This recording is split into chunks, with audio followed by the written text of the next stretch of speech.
Welcome back to another episode of Historical, where we tell history stories. Today, I have a special episode. It's about Buchenwald, the concentration camp, and it's titled When the Gates Opened.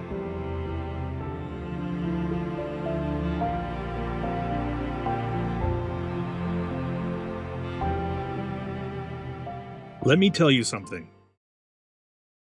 When American soldiers reached Buchenwald on April 11th, 1945, they weren't walking into a battle. There was no gunfire, zero resistance, no epic last stand, just barbed wire. Lots of it. There were guard towers. There were buildings standing exactly where they were supposed to be. And that's what really unsettled the American soldiers at first, because this place didn't look destroyed. Not at all. It looked maintained. You see, they had fought through Europe. They'd seen plenty of dead bodies. They thought they understood what war did to people. But they didn't understand this. No, sir.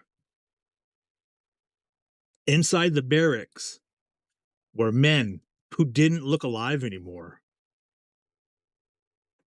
They weren't dead. They were just, I don't know, the term emptied. They were emptied. Their skin stretched tightly over the bones. Their eyes were so sunken, they barely caught sunlight. Some just stared at the soldiers. Some of them didn't move at all. And they didn't move because they didn't want to, but because their bodies simply couldn't do it. There were over 20,000 prisoners still alive when those gates opened. Alive is a technical term. A lot of them were already dying. Many of them would die that day, or the next week, or the week after that.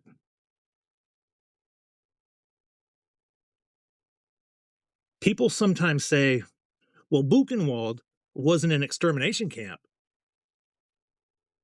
And that's technically true.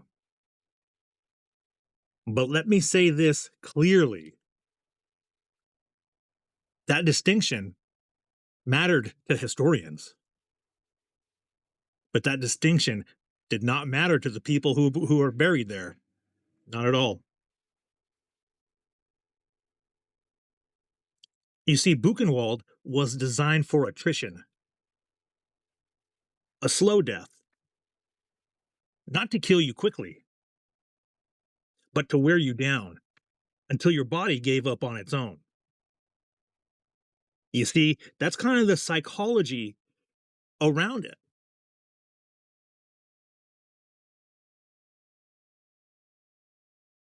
You were fed just enough to stand, but you were never fed enough to recover, to let your muscles heal, to help wounds heal. You were fed bread mixed with fillers like sawdust. You were fed soups that were mostly water. Calories were measured so tomorrow you'd still be weak. Work details went on even when people collapsed. And if you couldn't work, you were punished. And if you collapsed again, you were removed. Removed didn't mean you got help.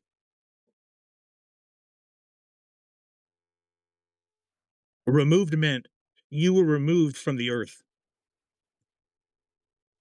Over 56,000 people died here. They didn't die in one night, though. They died one exhausted body at a time.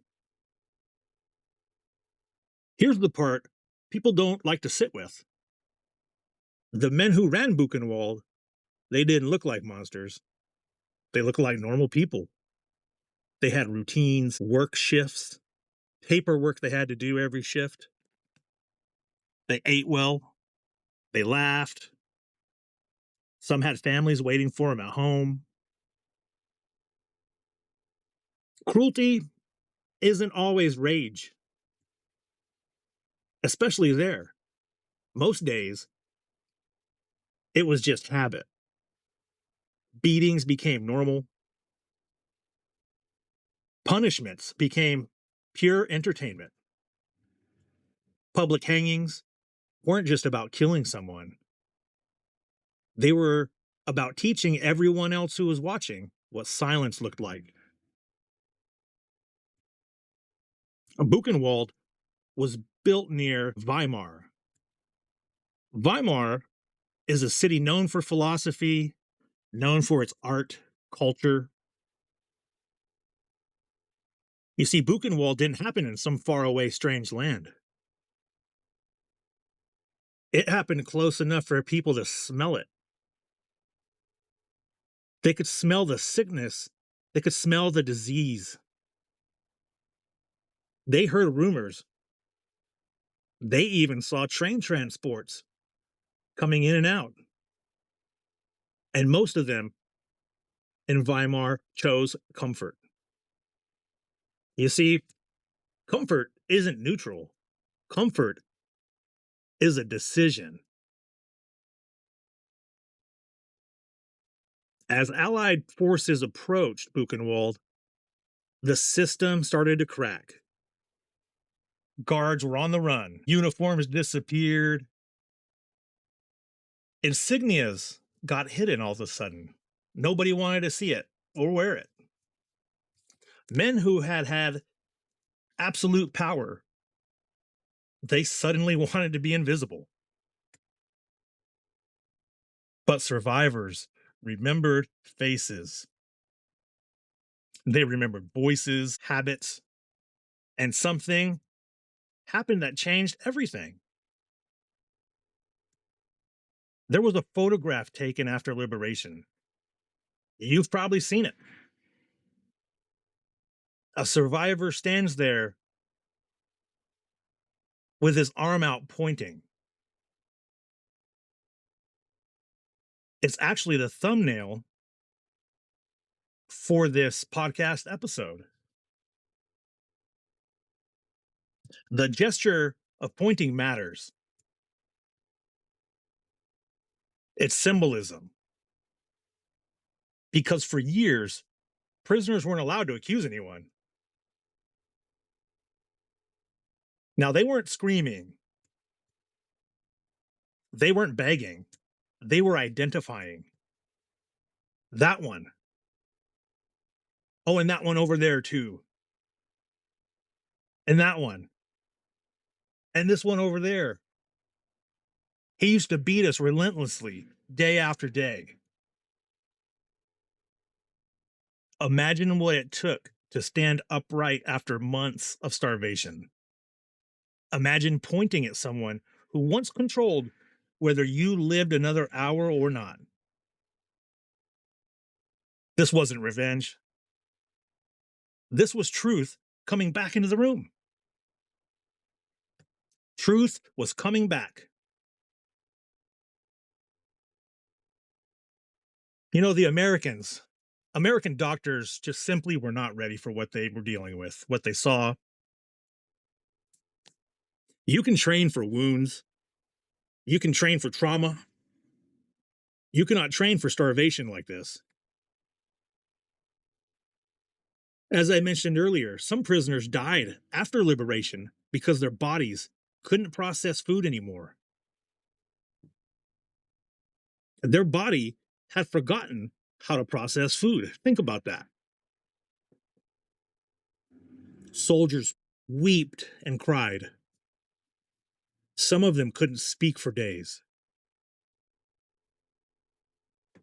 Later, many of these American soldiers said this was the moment abstractions died. They had seen where symptoms without empathy end. Why this still matters, you ask? Every generation thinks it would have known better, that they would have spoken up. And they say this until speaking up costs them something, until silence is cheaper. Buchenwald was not an accident. It was built, it was maintained, and it was ignored. History doesn't scream warnings. No, it doesn't. It whispers them. If you feel angry right now, that's good. If you feel sick, that's good. If part of you wanted or wants to turn this off, that's human. But don't. Because Buchenwald wasn't just a place, it was a warning. And warnings only matter if we're willing to look at them. This story has a special meaning to me personally. My grandfather drove a Sherman tank in General Patton's 3rd Army, 6th Armored Division. It's a famous division. They're called the Super 6th. They were some hardcore men. They were the group that liberated Buchenwald. From an early age, I had a desire to just consume and digest as much history as I could. I don't know where it came from, and it still lives in me today. My grandfather witnessed this. He saw it, and he said, one Christmas, I was 10 years old. I got a photo album from him. And the photo album was full of mementos, souvenirs he had brought home from the war. German medals, photos of Germans, all types of different things.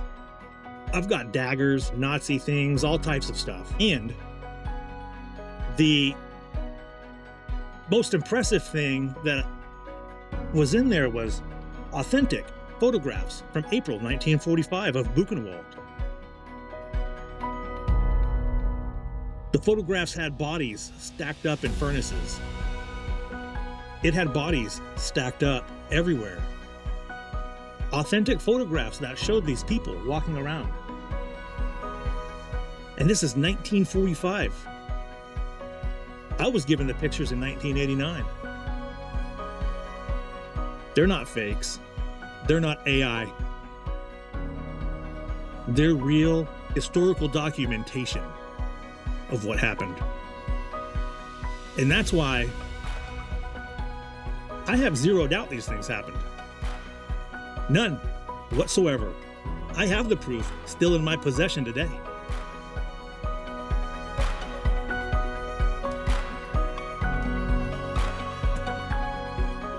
I am historical, and no matter how uncomfortable it gets, I tell history stories that refuse to be forgotten.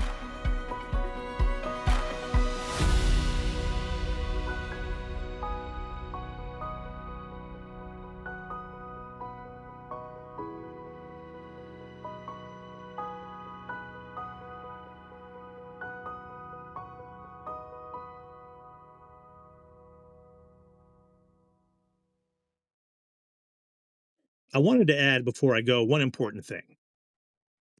Everything you just heard is grounded in documented history. Things like survivor testimonies, post-liberation reports, military medical records, and decades of historical research.